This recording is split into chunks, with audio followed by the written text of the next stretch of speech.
Bingung sapeupeuting mikiran menu keur isuk naon atunya isukan teh tah untungna teh nya boga lele jeung ceker.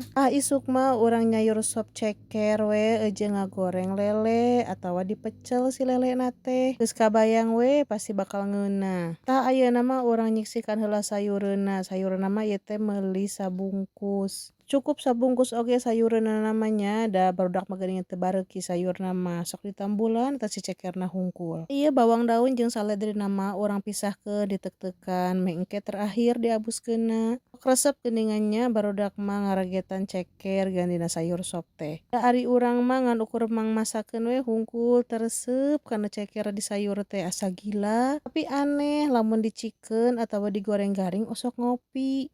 Tah ieu ujug-ujug kana samara we nya ieu teh urang teh samara teh diduakeun ameh henteu ngarudak deui engke teh. Tinggal engke teh ngalodek konengna we hungkul keu lele. Ayeuna urang tagenkeun we si wajanna urang mimiti nyayur heula. Ieu mah da lain tutorial masak nya da ieu mah masakan sederhana abi we nu sok diopi sapopoe. Aya anu resep syukur henteu wae skip we. Ieu teh bumbuna teh saayana we nya bawang bodas jeung bawang beureum diludek jeung make pedes we saeutik. Ieu heula ayeuna ceker jeung daging saparapat tadi telah antep sinara renang dina wajan. Sambil nunggu ngagogoplak caina ye urang ngaludak heula si koneng keur si lele tadi. Puna mah aya bawang bodas, bawang beureum jeung koneng hungkul da bawang bodas jeung bawang beureum mah tadi geus diludek jadi ayeuna tinggal nyampurkeun. Ieu teh pake uyah jeung pecin supaya ngaresep engke teh si samarana kana si lelena. Lelena geus dibaluran ku koneng ayeuna urang ngagoreng lelena tah ieu urang tagenkeun si wajan mungilna tambahan minyak we rada lobaan meh kakeueum. Sambil nungguan panas ieu teh si minyakna tah ieu urang ngagubruskeun heula si sayuranna da geus ngagogoplak si caina. Antep we si sayurna mah sina rada hiput tah ayeuna kembali deui kana si lelena urang sinara renang we lah dina minyak panas. Lelena ayeuna urang bumbuan si sayur sopna ye abi make masako jamur nya ieu teh gurih pisan ngeunah ka rasana teh. Abi mah lamun nyayur sop nya osok make gula bodas saeutik samangkan ameh gurih. Kocek-kocek we meh rata bumbuna tuh meuni garila ningali ceker meuni marunuu gitu tah nya. Tah ayeuna urang tambahan saledri jeung bawang daun anu geus disiksikan tadi. Haja terakhir ameh seungit gitu tah. Si sayur sopna